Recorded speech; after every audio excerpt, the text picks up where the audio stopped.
for the masses. Headline edition, July 8, 1947. The Army Air Forces has announced that a flying disc has been found and is now in the possession of the Army. If the game is rigged, change the game. Game changer. I occasionally think how quickly our differences worldwide would vanish if we were facing an alien threat from outside this world. This is Fade to Black with your host, Jimmy Church, on the Game Changer Radio Network. Good evening, everyone. How you doing? It's Thursday, July 6th, 2023. This is Fade to Black. I'm your host, Jimmy Church. And tonight is going to be a fun night. It's time to get our learn on. We have Dr. Arlan Andrews with us. Now, I'm going to destroy the pronunciation of this, but I'm going to give it my best shot. It's Killarumyoq. I think that's it. Watch. Arlan's going to come on and go, Church. Okay, this is how you say it. It is the Peruvian shadow machine, and I've got some images, and we'll be showing that. When you see it tonight, you're going to go, I've seen that before. This is going to be a great show. Now, I want you to help support the show, support the news that we do every day live, and all of the hard work that we do every single night here on Fade to Black, and do it by getting your Fade to Black t-shirts. The links are below. We are shipping now. Everything is autographed. You can also get your Game Changer membership, and that includes a t-shirt. Free shipping. Everything is autographed. The links are below. All right. So tonight we're going to talk about this Peruvian shadow machine. Who built it? When was it built? Why was it built?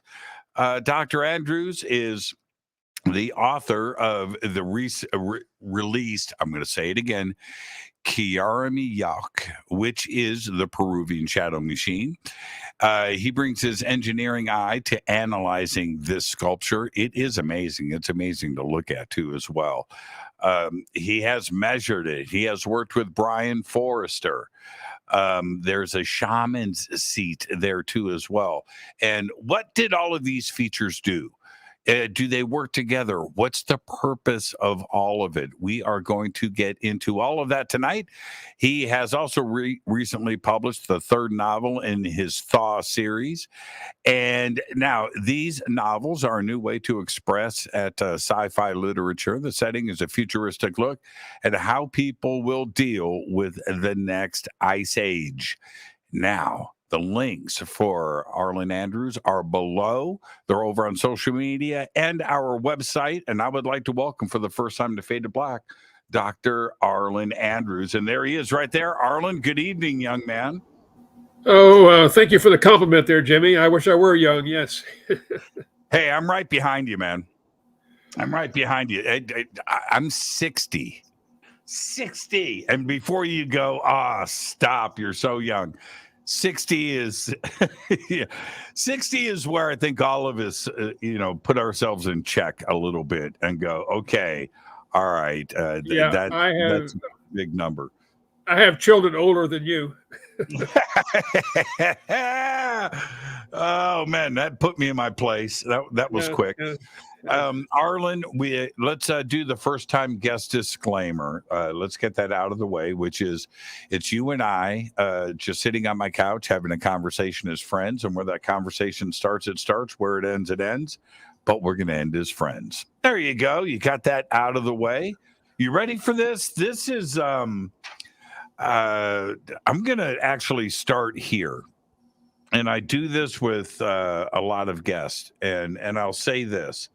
I have done thousands of shows. You know this. I've interviewed so many different types of guests and researchers because I'm on a pursuit of knowledge. I'm trying to learn things. And if I won the lottery, if I won 500 large tomorrow, I would go to school. That's what I would do. I would go to college. I would build. It doesn't matter where the school is, but let's say it's USC. I go to USC. I would build the Jimmy Church Library, right? I'd pop that baby in, put my name on it, and I would go to school until I depart this beautiful blue planet. And that's it. I just love to learn, and that's what we're going to do tonight. Now, I kind of want to start here because where did you first hear about? Oh, actually, let's hear your pronunciation. Killarumyoq. Killarumyoq. Okay, I can handle that. Where did you first hear about it? Okay. My son and I, in 2012, my son and I were on our way to another carving in stone in Peru in the Sacred Valley, a place called Seweti Stone. That's another show sometime. But we saw this sign for this strange looking sculpture called Killarumyoq. And we decided to go back the next day. And the next day we went there and looked at it. And I'll show you some pictures. I think you have some, but what we saw when we went to the site was this. Mm-hmm. It's a carving in a limestone rock.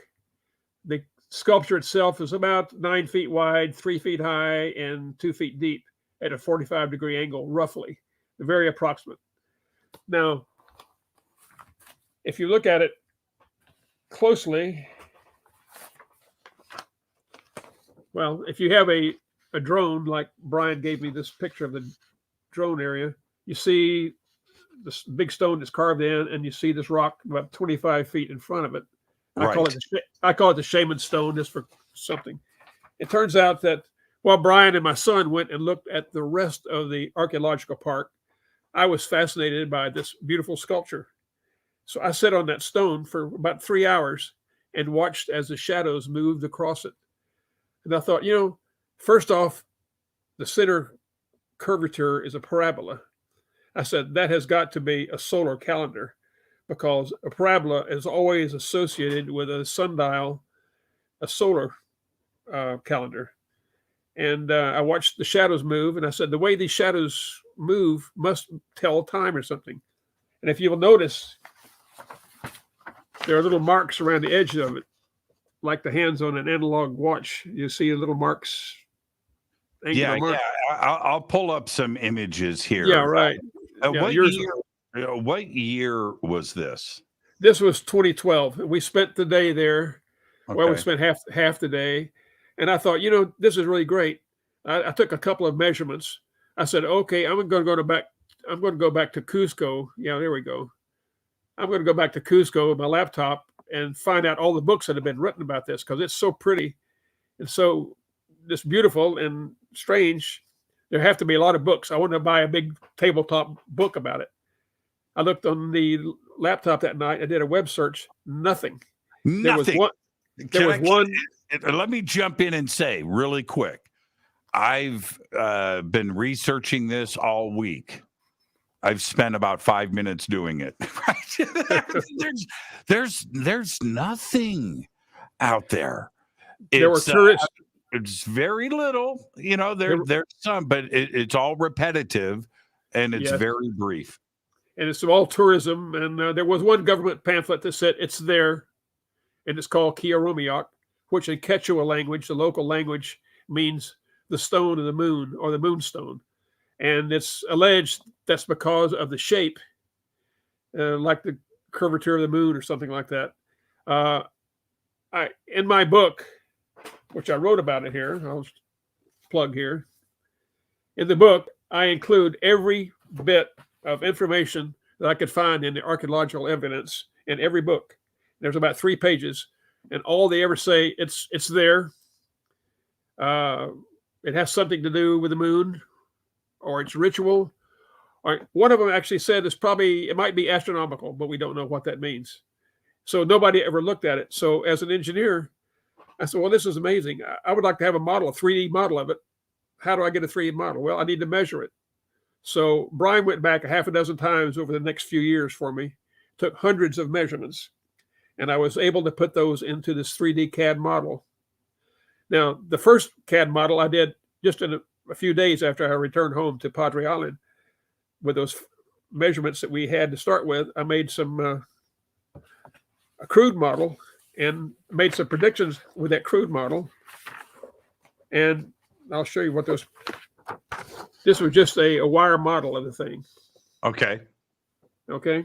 Yeah. But in there, I was able to say, well, it looks to me like the June solstice, the shadows are going to line this way. And the December solstice, it's going to line this way. And the equinox, it's going to line this way. And so Brien went back out there for me and took photographs at the June solstice back in 2012, June the 21st, 2012. The shadows came out exactly like the model showed. Now, the shadow moves across that arc every day, so you have to know when to look at it. Well, there are overhead shadows that come down, and there's a certain coincidental configuration that happens. And when that happens, that tells you this is the day that it happens. Now, the shaman or the Yanka, they call them in Quechua, the Incas did, would sit there and look at this thing, and he would say, okay, today is a solstice. That means it's the end of the year. Let the 4-day celebration begin.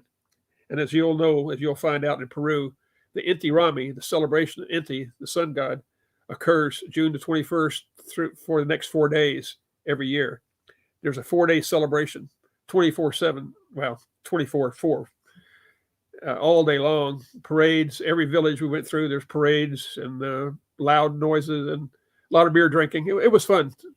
In 2017, I went back with my brother, and we were there for that 4-day celebration. And I also took videos and photographs to show that the shadows occurred exactly like I had predicted they would, and like all the still photographs showed. So the shadows are there. They still operate. You can go there at the next solstice and look at the shadows, and I'll tell you exactly where they'll be and when they will be. And they're there. My purpose of doing this was to understand it. It's like you want to go to school. Well, I'm in school. Guess what? I'm in school. The universe is school. That's right. I can't get around to all of it, but I can get around to parts of the earth. So I've been to Egypt and Mexico and now Peru and China and a few places. This is something I can contribute toward. I'm not an expert like friends of mine are in Egypt and all those sorts of things. But I looked at this. I said, nobody else has ever looked at it. Nobody's ever analyzed it. So I did. Now I'm making the claim, as near as I can tell from all the research I've done over the last 10 years, this is a unique sculpture in all the world. I can't find anything in history, anything North, South America, or anywhere else in the world that looks like this and operates this way. The first impression, I Where think the that shadows will be anybody at a given has, time. yeah, the first impression I have, Arlan, when I look at it is first beautiful. Yes, It also it looks futuristic. It looks perfect. It's certainly engineered, but it's got an aesthetic value to it as well. It's very pleasing. It's a wonderful sculpture, but it's got to be old. Now let's. I've got the image up here. The rock itself that it's carved into, that's obviously fairly big. And judging from the size of the shadow carving itself, is that rock maybe 30 feet high, maybe 30, 40 feet wide? Approximately like that. I didn't measure the whole thing. But it's about that big. It's about 3 stories tall. Yeah, 30 feet wide, 40 or 50 feet high. Yeah. And yeah, there's an adjacent rock to it, a rock adjacent to it that's probably 100 feet. It looks like they were broken off, millennia ago. Yeah, it's sheer. That's a pretty straight shear on the rock that's behind it. Next question. I'm just setting things up because we've got a lot of things to discuss tonight. But in a general sense, what's the orientation? Is it facing which cardinal direction is it facing? Okay, if you go tip to tip at the feet of it, tip to tip, that is 13 degrees north. You go to the it's 13 degrees east of north. That's what it amounts to.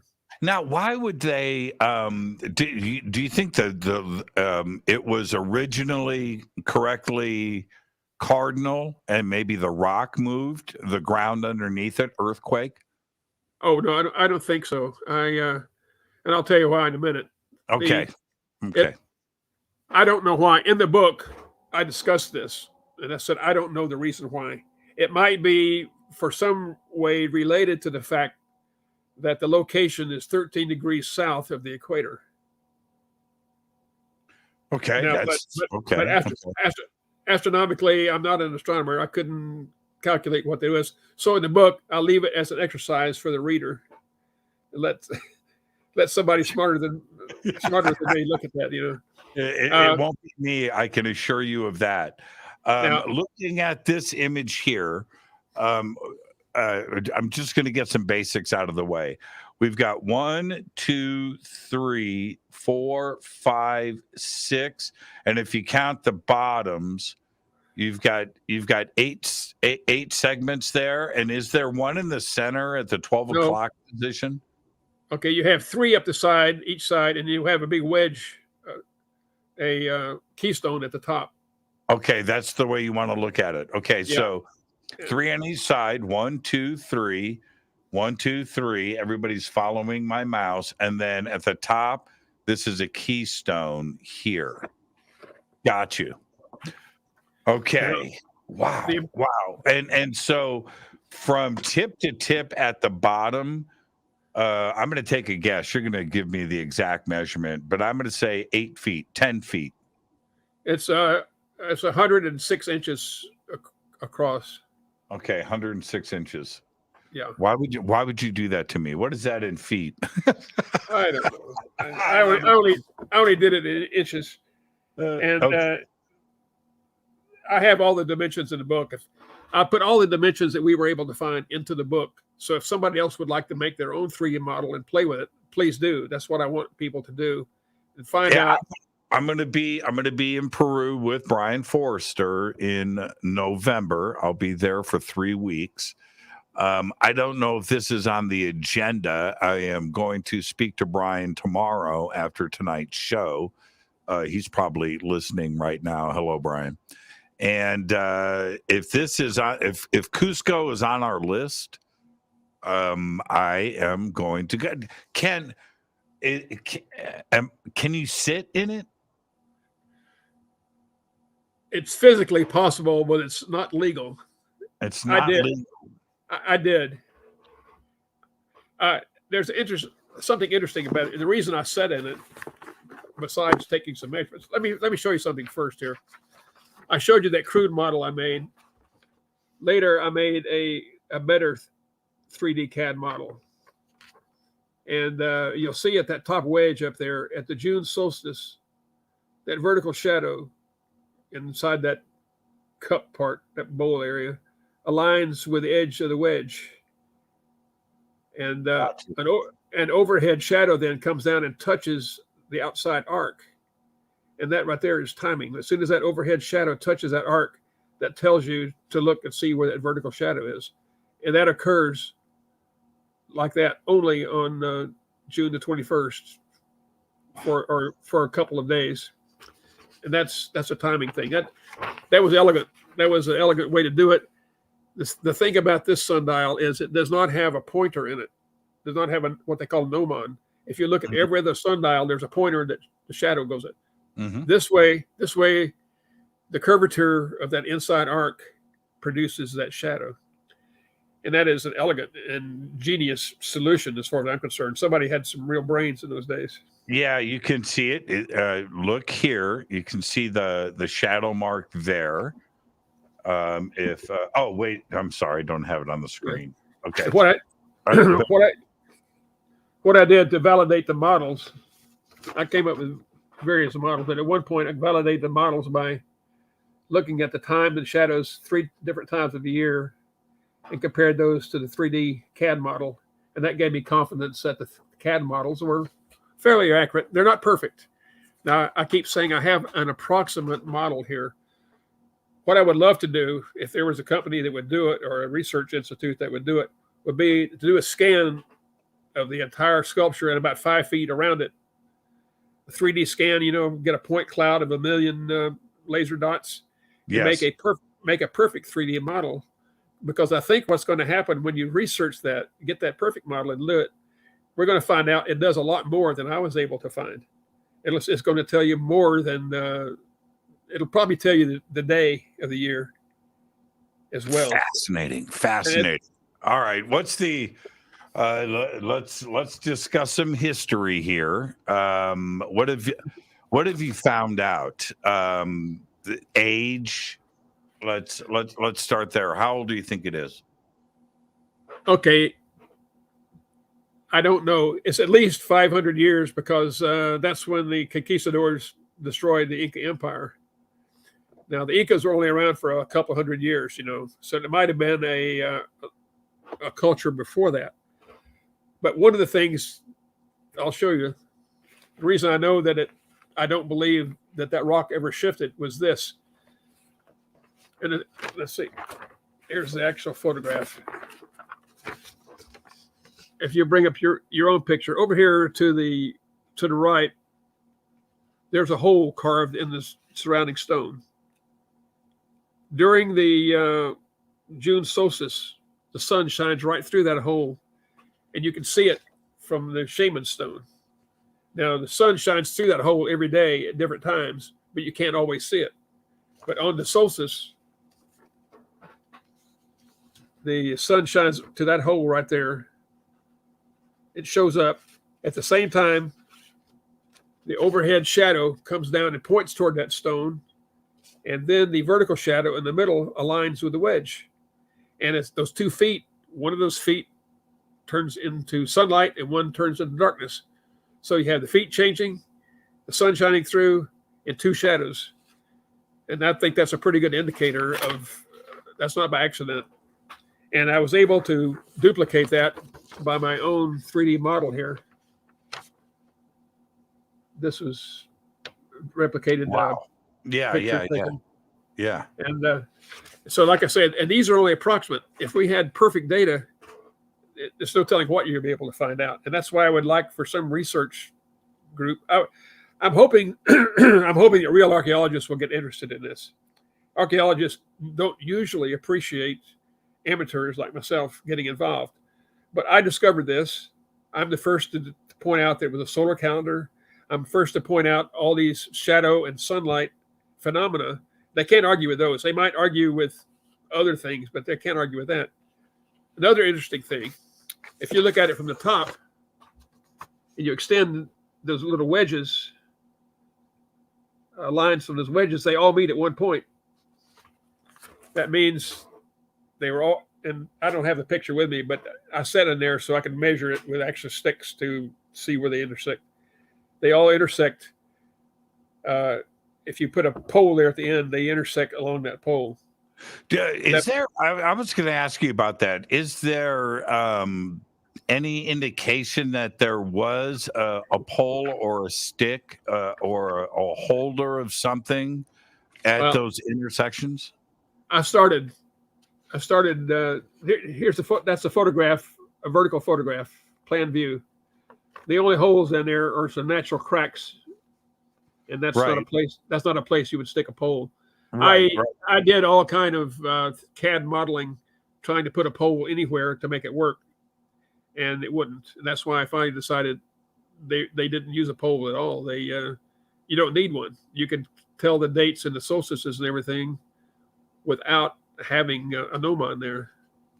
And that's now what's the purpose of this construction? I mean, and to add, I mean, obviously we have the shadows and the solstices and the times of the year, but you can find that out in a multitude of different, much easier ways than carving something this beautiful in the stone. Is there another reason? Is there another use for this besides that? Well, most ancient civilizations, and our own up until the 1800s, were based on agriculture. So you needed to know when the season started. You needed to know every year when to plant and when to harvest, and that's very important. Now, in downtown Cusco, before the conquistador came, they used to have big pillars where hundreds of people could come out and watch the shadows and see where the solstice was. You have to remember the Inca were a solar-based culture. The people in the countryside, before the Inca got there, the Waru and the other people there, they were moon worshippers. They had moon calendars, and they did that sort of thing. But the Inca came in and instituted solar. And so in Peru, and pardon me, in Cusco, the capital of the Inca Empire, they had these great big pillars. And when the shadows aligned at different times of the year, hundreds or thousands of people could sit there and watch. And the Inca could say, look, this is the time. Well, Spaniards tore that all down. They used those stones to build something else. I would say those big pillars in Cusco were like Big Ben, the clock that everybody could see and appreciate.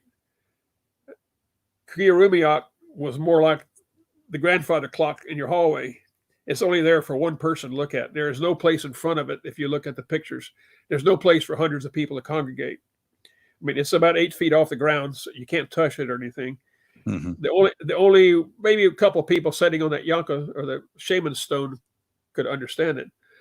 So what I would like to do is get archaeologists interested in this, and so they could figure out then the sociological reason for it.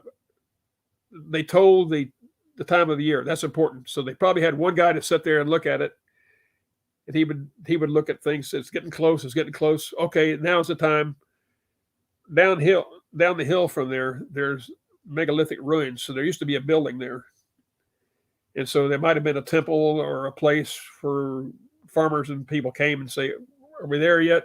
Or maybe the guy got out in front and said, okay, now harvest, or now plant, now harvest, now, and whatever else ritual days of the year they might have had. So I think it was a concise area. This is an instrument. It's an engineering instrument, scientific instrument. It looks beautiful. When you get close up to it, you can see it. And if you get there, you'll look at yourself. It's chipped out by thousands and thousands of chipping stones, or maybe chisels if they had chisels. It's when I first put pictures of this up in 2012 online, people say, "Oh, it had to be laser. It melted into the stone." No, it's not. If you get up close to it, it's chipped. The only places that are sharp, that internal curve around the arc, that is a very sharp corner. I'm popping this picture back. They're precisely located. The marks along the side, those 3 marks on each side, they're precisely located, but they're crudely made. In my book, I show close-up pictures of all of them. They're not really straight edges. They're not uniform at all. Like any engineering product, any product that's been engineered, you pay attention to the tolerances where you need it. You don't pay attention to stuff that's not aesthetic or needed. So that at the edge where it's carved into the overall, what I call the mother stone, that's crude. It's not sharp at all. They didn't care about that. They cared about that internal shadow being in where it was located in relationship to those marks alongside. They carved the overhead shadows here, the overhead stones. They carved those where that shadow would come down. So that one shadow moved across, the other shadow came down. And when those things coordinated, that told you the time of day or time of year. And then with the sun shining through the hole inside, that indicated other things. So it's sophisticated. I wondered as an engineer how they did it. I was thinking I'm in the old days before CAD. I used drafting tools. And I was trying to figure that out one day. How in the world are they that smart to figure all this out? And my wife, right, being realistic, said, hon, if it was me, if I was going to do it, I I would make a wood or a mud model of it, a terracotta model of it, put it up there right next to it on the platform, and over the year I would tweak that model until I got the shadows I wanted. Then I would have the sculpting people take the measurements off of that model and put it in stone. It's a lot easier to change your mud model, your terracotta model, than it is to correct errors in the stone. So she was smarter than me in that case. I hadn't thought of that. But the concept of using this kind of curvature configuration to get the shadows, the overhead shadows, the internal shadows, was a work of genius. I mean, there was a equivalent of a Newton or a Stephen Hawking in those days. Yeah, absolutely, absolutely. And it makes you wonder how somebody's mind is working. And we look at the time scales here, right? At least 500 years old. It could be much, much, much older than that. But what was going through the builder's mind, the designer's mind, and the necessity of doing it? This is not an easy project to pull off. And you can't mess it up either. It's got to be right. It's about 30 miles north of Cusco, so I'm not sure how the kingdom Tiwantizuyo was laid out in those days, but for some reason they needed a calendar in this area, and this was the place to do it. You had a great big rock with a relatively sharp, flat face, and some overhead rocks you could carve.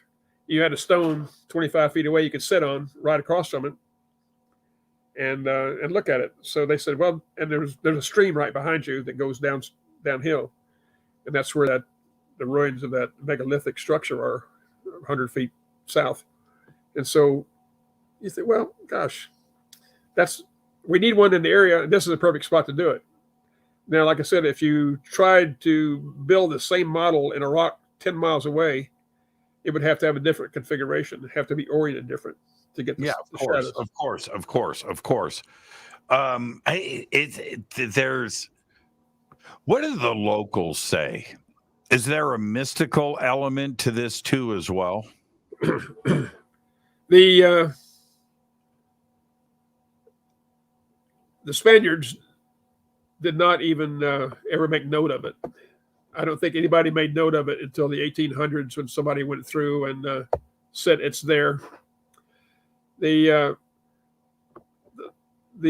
local people used to worship the moon.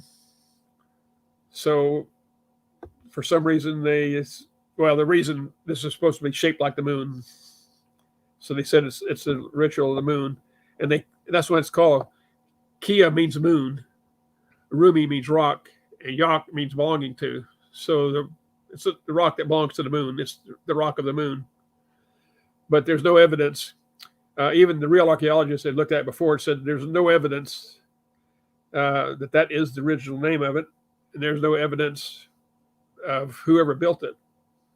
And so it might have been that the people who moved into the region after it was built said it looks like the moon, so we're going to call it the moon rock and have a ritual there.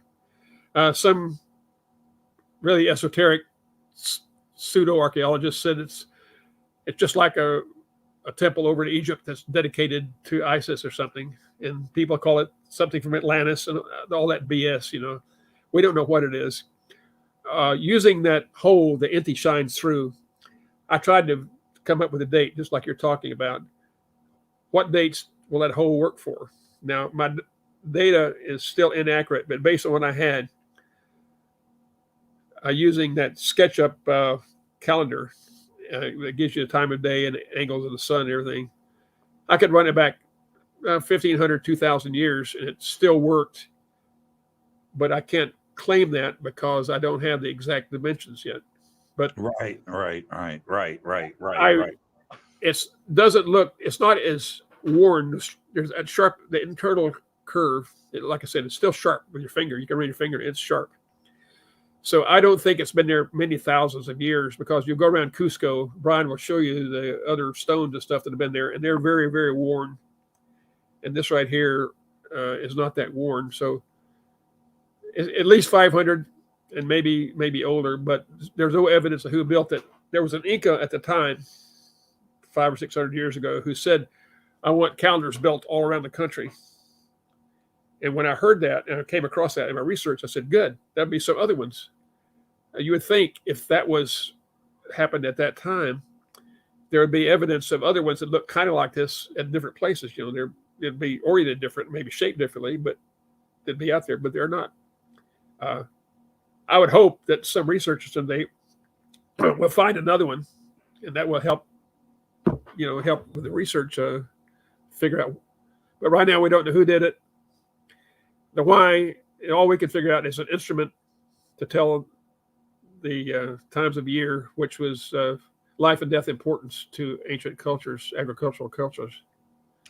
It's like I said, it's a lot of work, and very permanent work for something like that. When you could figure out the seasons much easier without, carving something like this into a rock, outside of town. This is where, and I thought this from the first time that I saw this. Okay, now look, I know you're a practical guy. You're a pragmatic guy. You're an engineer. You look at things. You know what I see when I look at this? I see a Stargate. There's something, and if you remember, now just go with me on this. Just let your mind go for a second. You remember in the movie Stargate when they found it in Egypt and they tilted it up the first time they looked at it, and it had those segments going around the arc, and they didn't understand. That's what this reminds me of. This reminds me of segments of the Stargate, and I don't know. Anybody ever sit in the shadow seat and disappear? Just like. Well, it's been 40 years since I watched any Stargate stuff, so I don't even remember all that. But I think the people that built it, they said, we got to do something. Why not make it pretty while we're at it? I mean, they built cathedrals all over Europe. They didn't have to be that beautiful. They could have, been a manger like, where Jesus was or something. But why not make it, if you're going to do it, go to the trouble of doing it, why not make it pretty? And if you stand back away, like we're looking at the picture right here, it is pretty. You get up close and it's not. It's like somebody with a really bad complexion through a filter. You get up close to it and the face is going to be ugly, but back this far. It's meant to be appreciated from this distance. It's not meant to be looked at close up. And my problem with all this stuff about Stargates, first off, I don't believe that anyone ever existed on Earth that we've ever seen. If you start saying aliens and Stargates, then your research is over. Your mind is at an end. You can't get anywhere. If I looked at this thing and said, that's a Stargate, okay, that's it. We won't learn anything about it. But since I didn't think that way, I said, let's look at the details of it. I figured out it's a calendar, and it's exotic, and it's unique, and it's useful. And it's pretty too, because many things that are suited for the job are pretty. And a lot of things in nature look nice because they're suited for the job that they do. And I don't think there's anything esoteric. Now, people might, after it's there, they might start, worshiping it and thinking other things about it. But I just don't see I don't see anything like it. I mean, the Stargate stuff. I mean, I've looked at this other picture. We went to Iglesia Nuanti, the other place there, that the beautiful stonework, really pretty stonework. Brien will probably take you to on the way to Ollantaytambo. You climb up a hillside, and there's this big black stone that some idiots blew apart with dynamite looking for gold. And it's perfect. I mean, it shines. It worked real well. But that's not a Stargate either. People use it for their religious purposes. And I think in that case, it was ritual. I don't see any practical application for it. This one is a practical application. It's an engineering It's a piece of engineering stuff. It's like a dial in a laboratory. Yeah, for sure, for sure. What kind of rock is that? It's limestone. It's limestone. So it's not a real hard rock. And so we have the solstices. What are and you have 3 marks on each side. Is the keystone used for the keystone? The wedges or the markings at each side of it are important. The one on the left side is where the June equinox occurs. The one on the right side during the equinox the solstice. During the December solstice, the wedge mark on the right-hand side occurs. The shadow underneath it aligns at solar noon, and the solstice occurs further down at another mark when the overhead shadow comes down. So it gets complicated in there, but there is a symmetry to it that can't be accidental. I mean, the shadow on the bowl inside, a vertical shadow aligns with the left-hand side of the wedge, and the horizontal shadow comes down and touches that outer arc during the day of the June solstice. At solar noon on that day, the vertical shadow is at the first mark to the left of the wedge. During the December solstice, it's exactly the opposite. Now, another thing that is not strictly for engineering use, but it's for cultural use, is that I'm trying to find a picture. Well, during the solstice in June, and perhaps at other times of the year, because some photographs indicate it, it looks like the shadow of a condor comes down across the face of the big stone there, the mother stone, and lands and alights on top of the sculpture. Now, that's just for aesthetics. And I'll show you indicating picture of it here. The book shows the detail, but you can see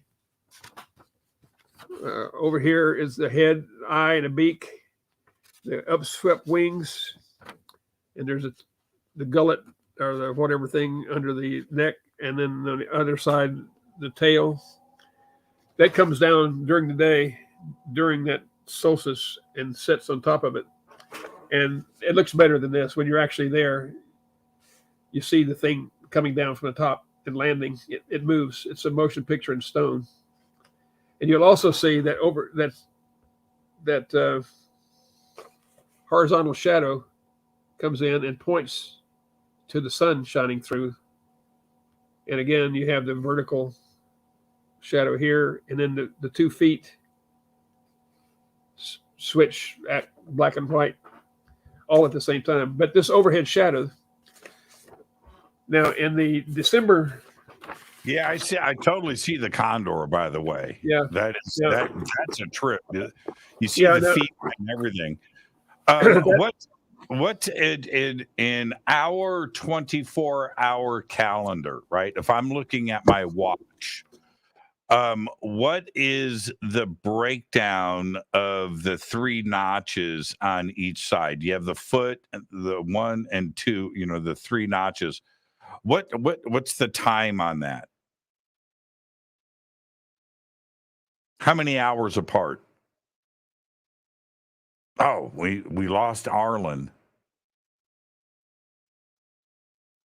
Arlan, are you there? He froze up on me. Uh-oh.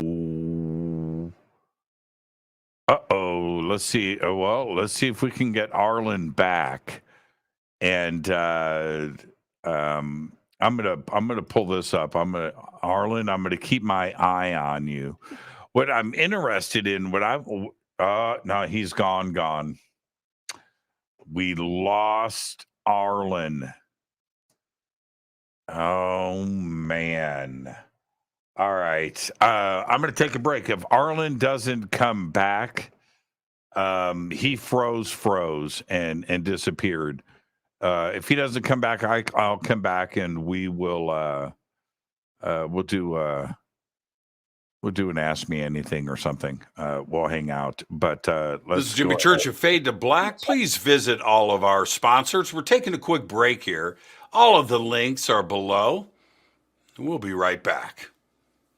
Join us November 10th, 11th, and 12th, 2023 as Disclosure Fest Foundation and Fade to Black Radio presents Stairway to the Stars, a Human Origins Science and Technology Expo, live at the Luxor Hotel and Casino on the Las Vegas Strip. With live talks, lectures, and workshops by world-acclaimed researchers and authors. This is Jimmy Church, by the way, and I'll be your host all weekend long, featuring topics like human origins, ancient technologies, indigenous teachings, workshops, a mass meditation, yoga and sound healing, music, and so much more. Don't miss our intimate sky watch and meteor shower over the infamous Area 51 airspace in Rachel, Nevada, with special surprise celebrity hosts guiding us through the night. Also introducing our Disclosure Fest VR Starship area with dozens of rides. You've got to check it out. This event will sell out. For more information and tickets, please visit disclosurefest.org. Hey everybody, it's Billy Carson, also known as Forbidden Knowledge. I want to talk to you about a very special event coming up July 30th, 2023, the Forbidden Conscious Awards. We're going to honor people who have been contributing to the conscious community for decades. People that you know and love that have helped you get to higher levels of thought and consciousness and awareness. It's going to be a live in-person event, but seats are going to sell out very fast. You want to make sure you're there in person, and guess what? You can help vote for the winners. Voting is available on forbiddenknowledge.com, and the categories are going to be social media influencer, podcast/radio host, TV host, actor, director, producer, entrepreneurs, health and wellness, philanthropists, authors, field researchers, archaeologists, space anomaly hunters, and of course, a Lifetime Achievement Award. I'll be your keynote speaker that night at the Forbidden Conscious Awards. We have celebrity guests performing. We'll have a halftime show where we're actually going to perform music for you. And don't forget about the pre-event mixer, where if you buy a box seat, you'll be in the VIP section, and you also have private access to a VIP mixer with celebrity guests. Shake hands, break bread, network, and then walk the red carpet with us and take amazing photos. It's gonna be a night to remember. You don't wanna forget this. Make sure you hurry up and get your tickets because they're selling out very fast. I wanna see you there. Forbidden Conscious Awards 2023.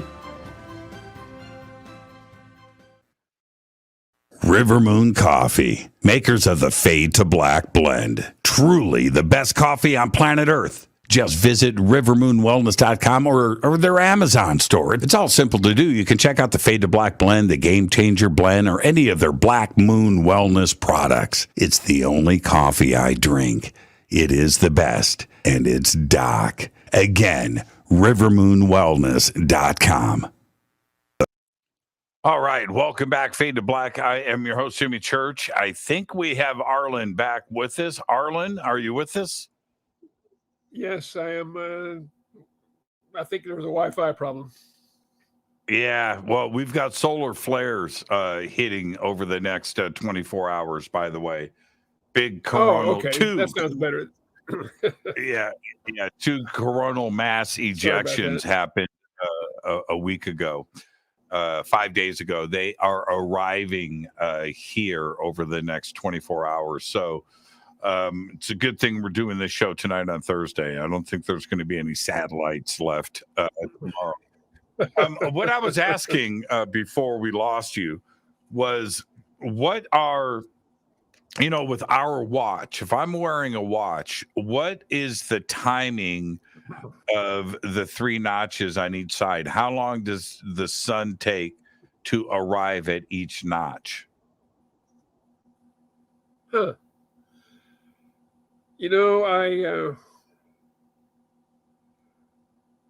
Let's see. It looks the shadows end about 2:00 in the afternoon, most days. So it starts about 6 in the morning, or whenever daylight occurs. You get a shadow at the right-hand side, and it moves across. But about 2:00, it is about to the second mark on the left of the wedge, and then the whole thing begins to get dark. It's laid out in such a way, it's beautiful. If you look at all the sequence of pictures, the overhead shadows start to come down and cover everything. The overhead shadows cover the entire sculpture perfectly, symmetrically. In other words, it touches both feet at the same time and comes down. So it's perfect. That's another elegant aspect to this thing that I only found out when I started looking at all these pictures, dozens and dozens of pictures. And there's no reason for it. It's beautiful. So I guess what the guys, when they did it, it must be easy. You're talking about how hard it was to make.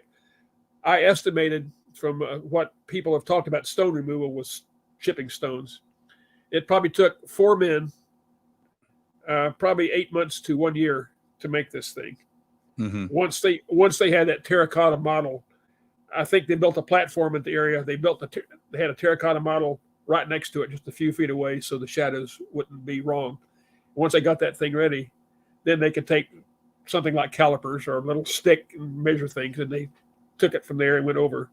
In the book, I show a sequence of how they might have made the entire thing, and where all those little pointers come down together probably indicates they came down a level. They cut one level off, and then they dropped it down. They cut another level, and then at the end they carved out the middle of it. Other people might have other ways of doing it. This is not high technology.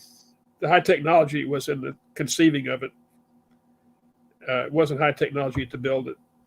It was crude.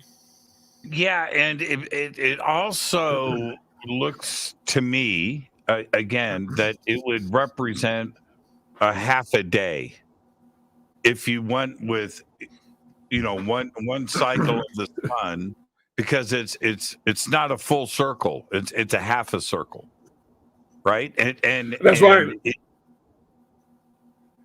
why I think it probably wasn't used as a clock, but a calendar. I mean, I don't think if you're in an agricultural society, seconds and minutes don't mean very much, and hours don't. I mean, sunlight, sun up and sundown means something, but the rest of it don't. I mean, our time, nobody cared about seconds or anything until the last century. And so I think in those days, I don't think they were even interested in hours. I think everything points to the fact it was a calendar. They were interested. The smallest segment would be days, and the biggest segment would be months or between the solstices. Another thing I'll point out that at the December solstice, now this is not quite as dramatic, and I put outline on it, but it looks like the shadow of a puma occurs, pointing in the opposite direction as the condor was. Now, in Andean cultures, Inca and the other ones before that, the condor is a sacred bird. It represents the heavens and the sky. The puma represents things on the ground, and the serpent represents things under the earth, tunnels. My belief is, and you can ask Brien about this, around Cusco, there are many places that show serpents carved in the walls, and I think that indicated there's a tunnel nearby. But anyhow, now the significance of a condor in one direction and a puma in the other direction is that theme occurs throughout the Sacred Valley. There are other places where there are shadows of condors and shadows of pumas. And there's one place in the Sacred Valley where there's it looks like a puma is jumping. So there are a lot of shadows. They did a lot of stuff with shadows. And I think they did that so that people could appreciate, look at it and say, wow, our priests know what they're doing. Our Inca or our Lord or whatever he is, they know what they're doing. Because look here, they can demonstrate a huge puma jumping across a mountain. Or in this case, a condor alighting on this, and a puma pointing in the other direction. And the puma, and the condor, were those intentionally carved there? Is there indication of that shadow to appear, or was that an accident? And if it only appears around Christmas, around New Year's. Obviously, that is significant, and there's a lot of astronomical things to look at with representations there. The North Star, the Three Kings, and so they don't have the North Star down there, I think, in the southern hemisphere. No, what I am saying is that different cultures around the world, around Christmas, around that time, there were lots of things going on astronomically in the sky. So for that puma to show up around Christmas, December 25th, that is significant. And was it intentionally put there? Oh, I think so. I mean, how do you accidentally carve something that's going to show a shadow at a certain time? I mean, there's nothing. I don't think there's anything accidental about this. There are natural cracks in the area, and I think some of the natural cracks help them to make the shadow of the condor. If you look at the details of how the condor shadow is made, it's crude. You get up close to it, and it looks like broken rocks. But you get back away from it 25 feet, and you see the condor. So then at 25 feet, you can see a puma. And that's less dramatic than the condor. So it might be argued that's not even a puma, but it looked that way to me. That's why I drew the outline around it, just to indicate where to look. And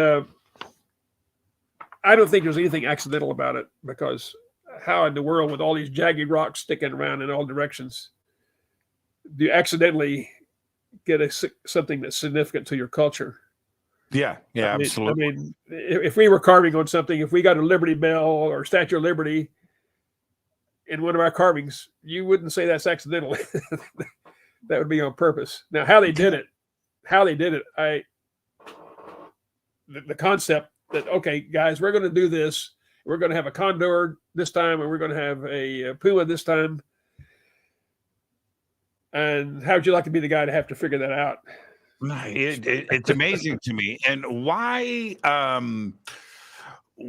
is it that there is no information on this? Why is there a lack of interest in professional geologists and anthropologists looking into this from a historical sense? It seems like this is a very significant site, but there isn't a professional interest in it. Why do you think that is? I have no concept. When I first started talking about Suede Stone and this one both, I contacted some, I won't say who, some archaeologists, South American archaeologists, and they didn't even know they existed. Now, I talked to or contacted a local. Oh, no. We lost you again, Arlan.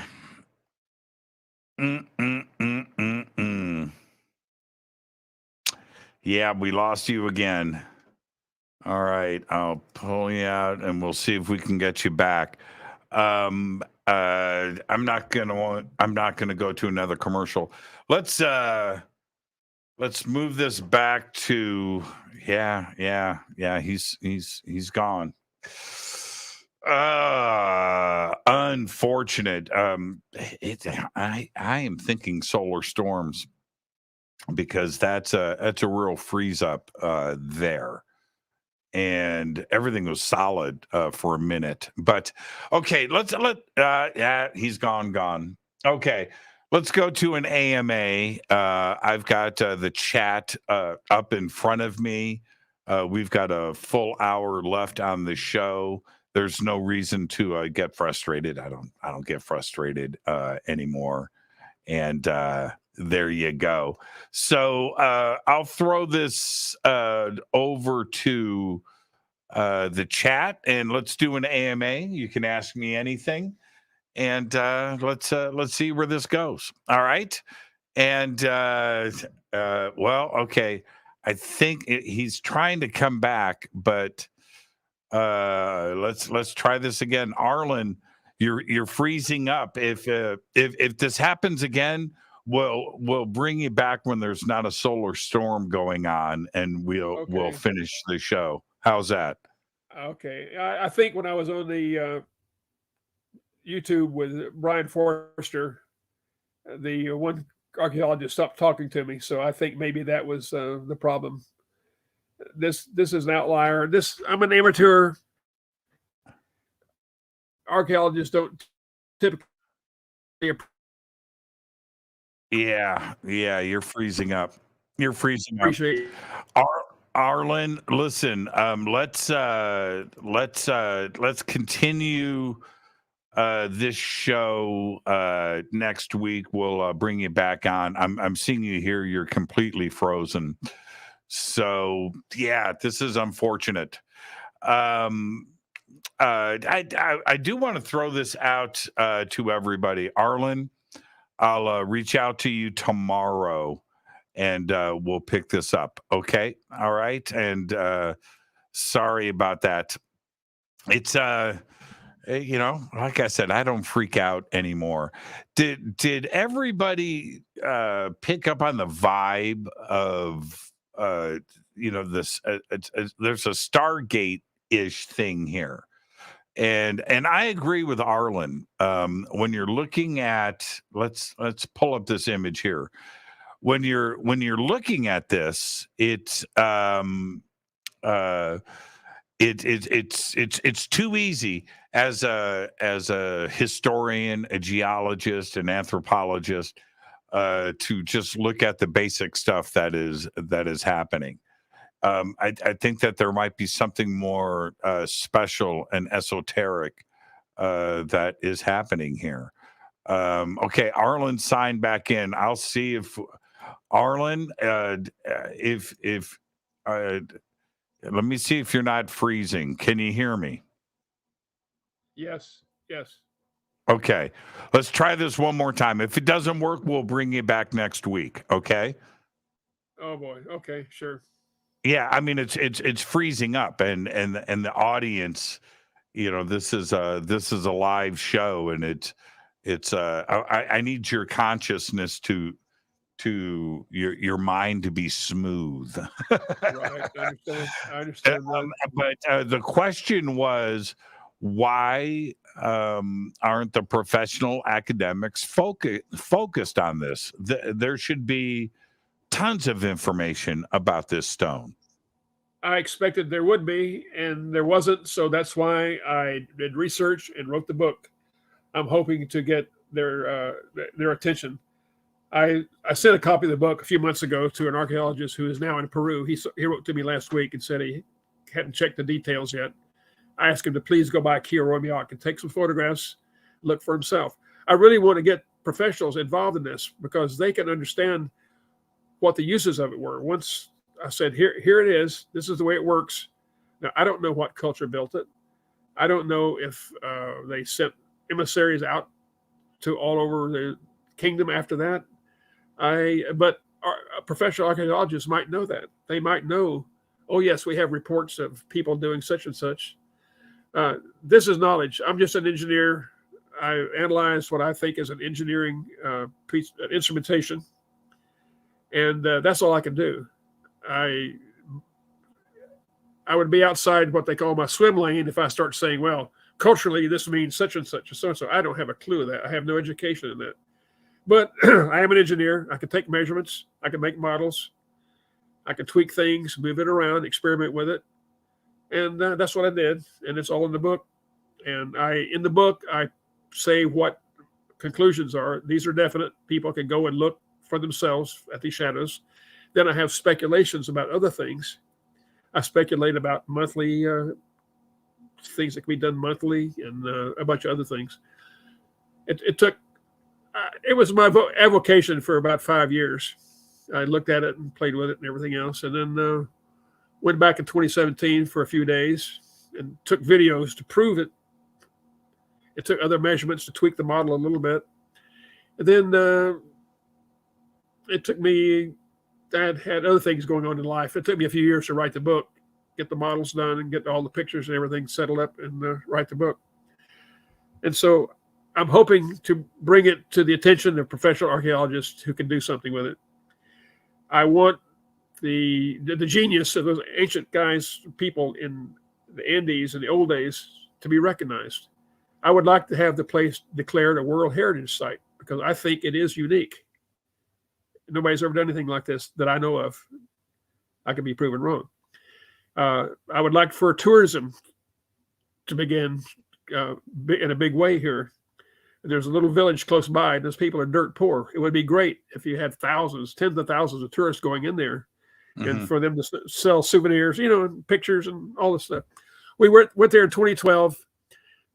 There was a crude sign and a dirt road and nothing else. We went back in 2017. They had a beautiful sign up there, and they had a gate. You had to pay to get in, and they had a visitor center there. And I said, oh, great, this is all done. Well, the dirt road is even worse. We had to park further away and lug everything in for half a mile to climb up to it. But I hope that they can really use the funding. And we need to understand that those indigenous people down there were smart. And Killarumyoq is just one place. There's another place called the Sewade Stone, another 50 miles up the road that I'll write something about someday. I've written articles about it before. It contains evidence of a lost technology, a real lost technology, easily identified. In there, there's a carving. I think the whole thing is a hydraulic model. If you look it up on Wiki, you can see my evidence of I present as a hydraulic model of this big stone that's 13 feet wide, 13 feet long, 8 feet wide, 6 feet high, in which there are hundreds of carved channels and other features. In there, there's some interlaced raised areas that look like fingers. That thing has been there for hundreds of years also. But on the other side of the Andes, there used to be a big civilization, and they were in desert, but they irrigated it very well. And they used a system called waru, which is these little interleaved little channels, 6 or 8 inches high, foot wide. And the way they irrigated it was at night, the moisture rose and created a microclimate, and they were able to get tremendous productivity out there in the middle of the desert. Well, that was only rediscovered in the 1980s. And since then, that same technology now is used for irrigation all over Central South America and in China. That lost technology was evident on that stone at Sewade for hundreds of years, and nobody paid attention to it. My goal is, like, not only Sewade, but Killarumyoq. Let's look at these things. There might be things there we don't know. They might be identifying things that we don't know. Now, people have said that Killarumyoq was with the moon. And some people said, well, moonshine could shine on it and get shadows. Well, that's beyond me. I have no way of calculating that and what the moon did and everything else in there. That could be, but I doubt it. I think it was solar because this whole society for hundreds of years was all based on solar calendars and solar events. But who knows what we might be able to find. There might be other evidences, astronomical alignments built into this thing that will show us something we didn't know. At the very least. You bring up a really, really, really good point.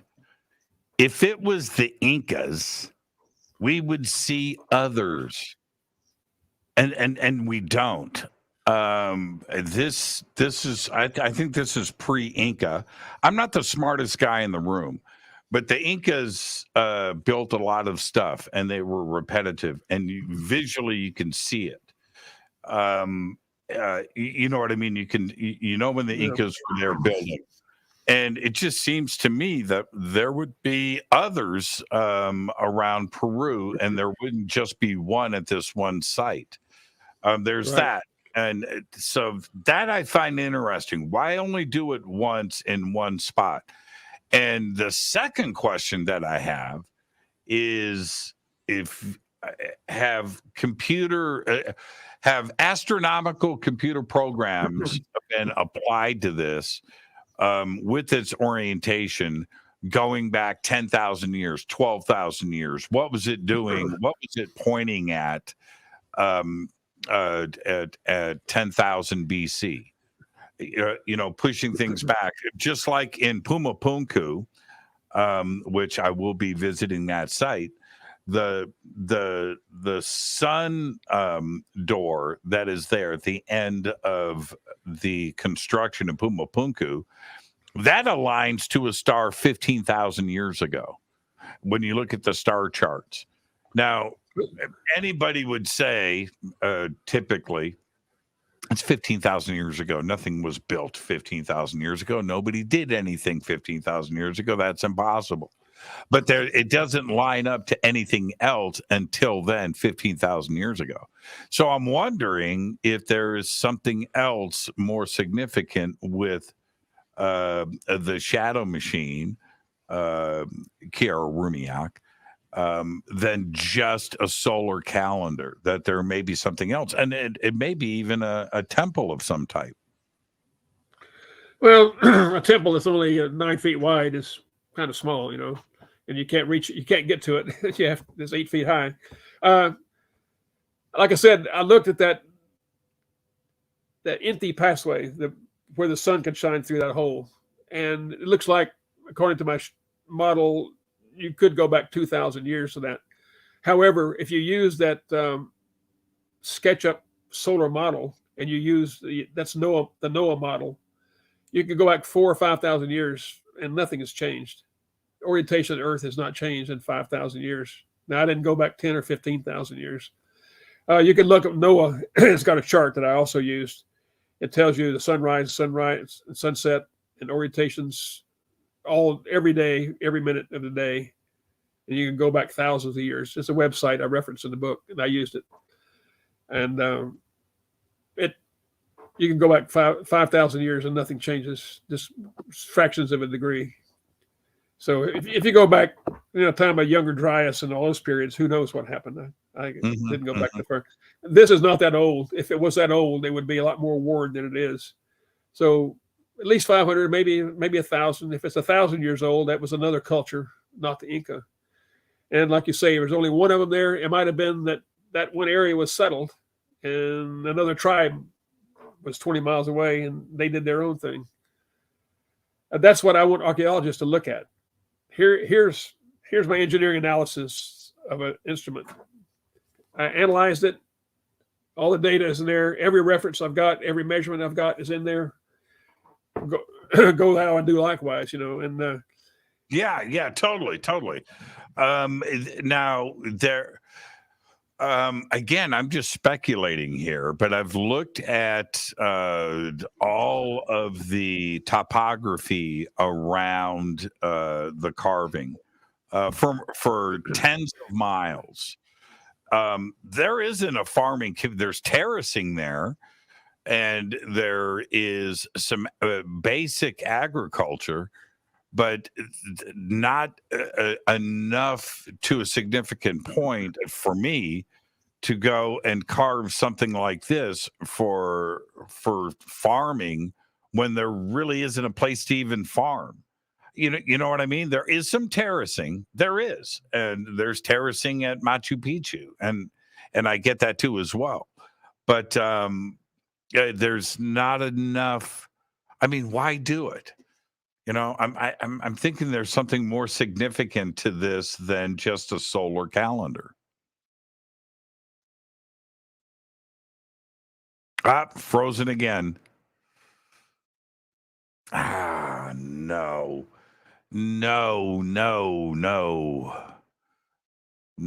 Okay, we froze up, Arlan. I'm sitting here yapping. I didn't even notice that he was frozen, and he's gone. Okay, dropped out. Let's go back to my point that when you go and look, I don't have the images here to share, but if you look at the village that he's talking about, and you look around Killarumyoq and see the farming community that is there, it's all terraced and it's very small. So what would the purpose of doing a solar calendar to mark the year in that part of the world. I don't know. I think there's something else, something very, very significant to this. I just don't know what it is. There is terracing high under the ice cap. What is?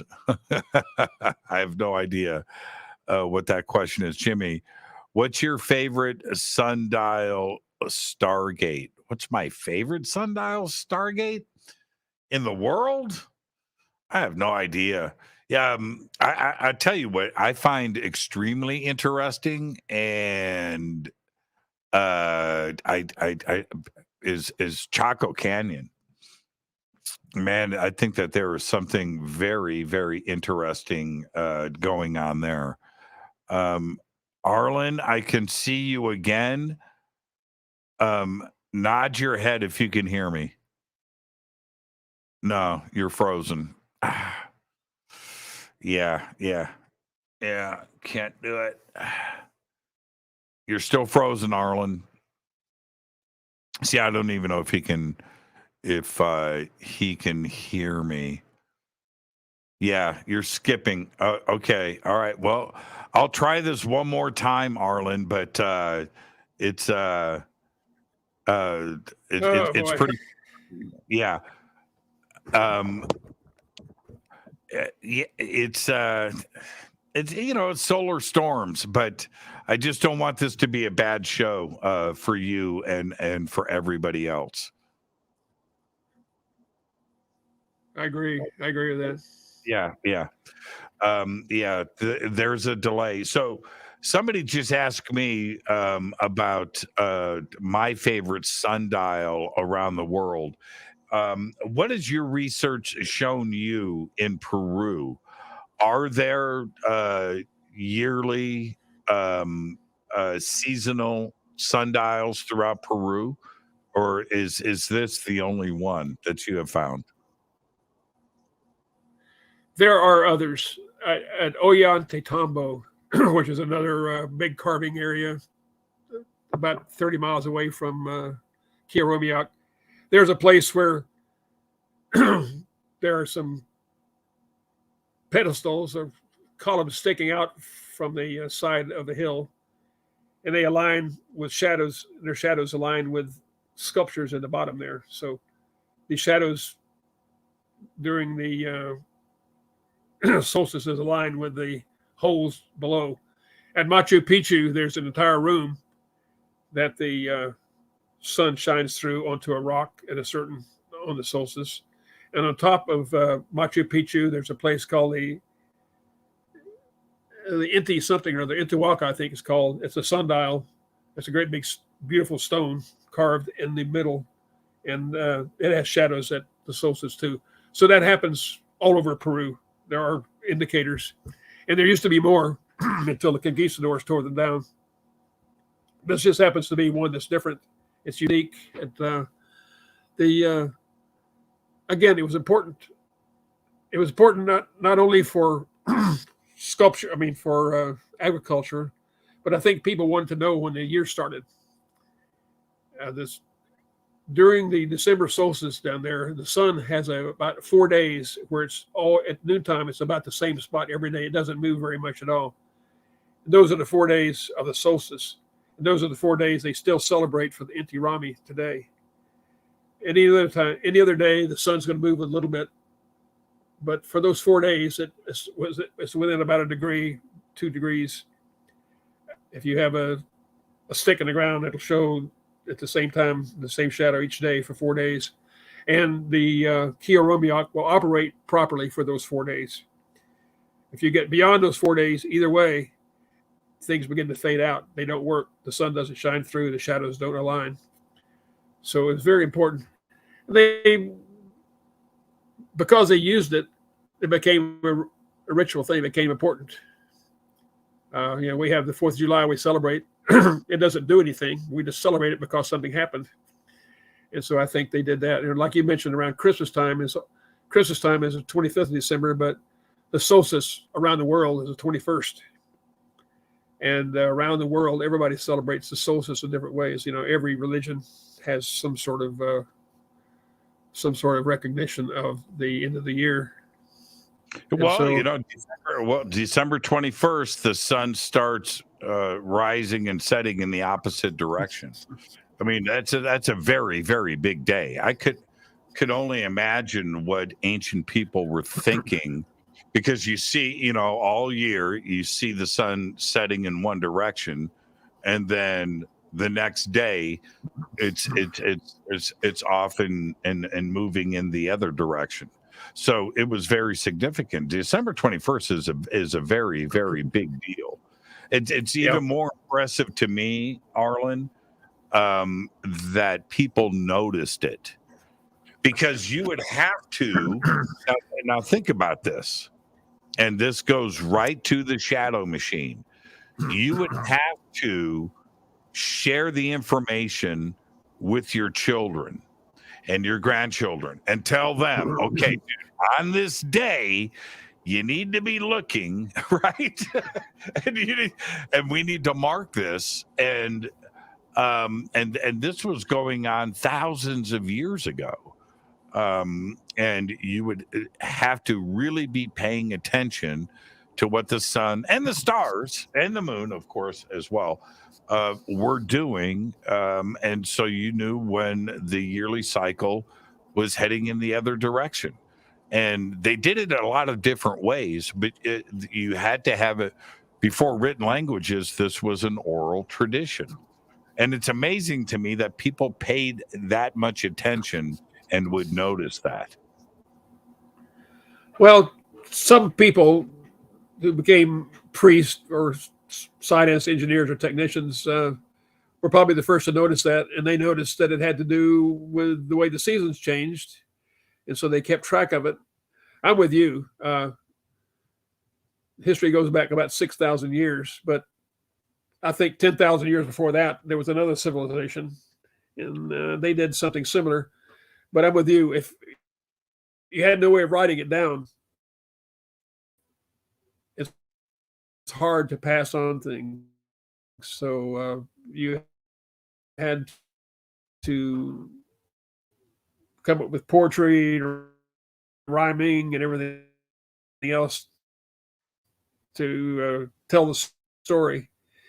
But I think you always needed a place too. You needed, when this happens, it means generations like that before writing comes around. It was incredible that they were able to keep track of it like that. So I have ultimate respect for people who lived back in those days, because I have trouble understanding a lot of this stuff today, just reading about it and experimenting with it. And those people who lived the life of survival, never knowing if they're going to survive the next tribe invading them, or their disease or earthquake or whatever else, for them to have a continuous record of this for thousands of years, it's incredible. And people don't pay enough attention to that. So that's why when I hear of a myth or a legend, I'm much more respectful of that than most people would be, because to me that represents that thread of consciousness that worked its way through the human race for all this time. And it meant something. When you hear stories about it, it meant something. Maybe not what you think it means, but it was important. It's important. Well, yes, and it's today we're finding out it's much more significant than we give credit for, because 3000 BC was supposed to be the start of everything. Mesopotamia, Giza, the plateau, the Great Pyramid. And before that, there was no writing. There was no, it was just Stone Age man running around in animal skins. And I repeat this all the time. And then Göbekli Tepe shows up. And Göbekli Tepe is 7,000 years older than Giza, 7,000 years older than Mesopotamia, 7,000 years. And it is one of the most beautiful artistic megalithic sites on the planet. And it's that old. And the carbon dating, which is pointing to around 10,500 BC, on what has been excavated so far, that there are older rings underneath it that could even stretch back thousands of years before that.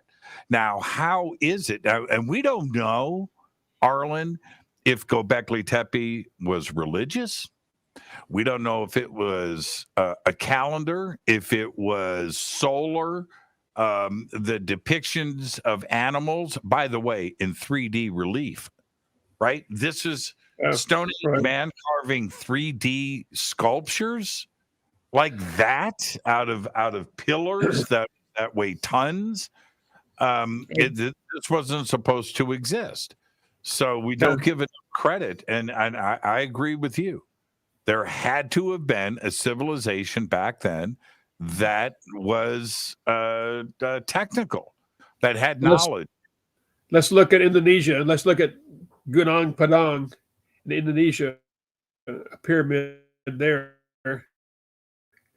that's carbon dated to 24,000 years ago. Beautiful sculptures and stuff. But that Danny Hillman, who excavated it, did research, went down, they found rooms down hundreds of feet, and the carbon dating stuff that they dug up was 24,000 years ago. So something was going on. And before the Younger Dryas, I think the ocean level was 500 feet lower than it is now. So if you add 500 feet to an island chain of a civilization, it was all wiped out. Yeah. I'm writing a novel now based on that. You see, you can look at Göbekli Tepe. That's thousands of years before most of the Egyptian stuff. So you had a lot of good stoneworkers in Göbekli Tepe. Over the thousands of years, they could have worked their way down through Israel, down through Arabia, over to the Nile Valley. Because a lot of that stuff in the Nile Valley just came out of nowhere. There wasn't something that led up to it. It's all of a sudden it was complete. Well, I guess a lot of those stoneworkers from Göbekli Tepe, or the civilization that was represented by Göbekli Tepe, probably came down and did it. And again, where did it all start? I don't know, but I think Indonesia is probably a good place to look. I mean, we talk about human race arriving in Africa, but I think that's because fossils are easier to find in Africa than anywhere else.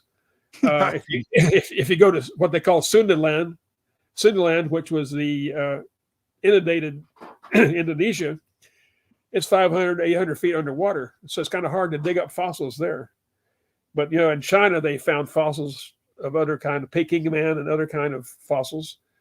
And the human race probably evolved in half a dozen places around the world. But I think I have a bias toward Indonesia. I really think that Gunung Padang and some of those places is where a lot of it started. I like the way you think, but I'm going north. All right, I'm going north. I'm thinking Siberia, and there's a reason for it. You're going into Asia, and that's fine. We need to think like this and think outside of the box. What I find interesting is if you look at the line where Göbekli Tepe is, and you continue going north into the Siberian region, you also have the Bering Strait, and you have the connection to the United States, which was a land bridge. So culturally, I think that things kind of arched down. Göbekli Tepe clearly was done and built before Egypt and Mesopotamia were even thought about.